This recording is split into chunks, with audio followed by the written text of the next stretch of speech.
Maîtrise de soi et mentale. La gestion de l'ego, un chemin vers l'équilibre et la maîtrise de soi.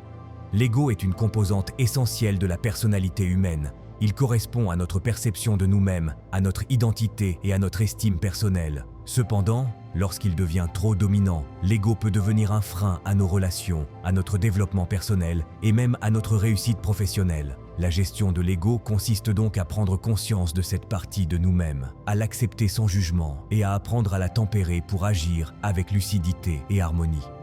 Le premier pas vers la gestion de l'ego est la conscience de soi. Cela implique d'observer nos réactions, nos besoins de reconnaissance et nos jugements vis-à-vis des autres.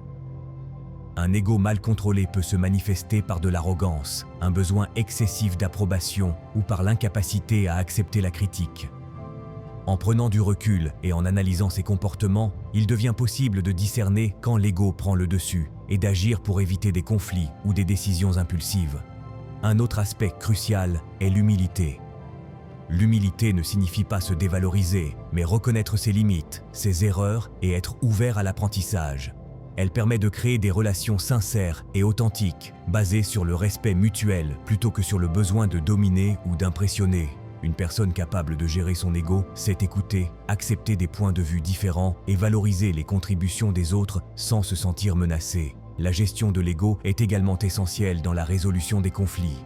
Un ego non maîtrisé peut amplifier les tensions et rendre la communication difficile. En apprenant à mettre son ego de côté, il devient possible de privilégier le dialogue, de comprendre les motivations d'autrui et de rechercher des solutions constructives. Cela nécessite de la patience, de l'empathie et un effort constant pour séparer l'identité personnelle de l'instant présent.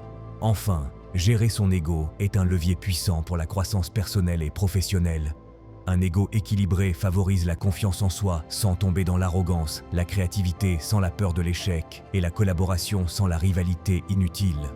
Dans un environnement professionnel, un individu capable de modérer son ego inspire le respect, gagne en influence et contribue à un climat de travail harmonieux.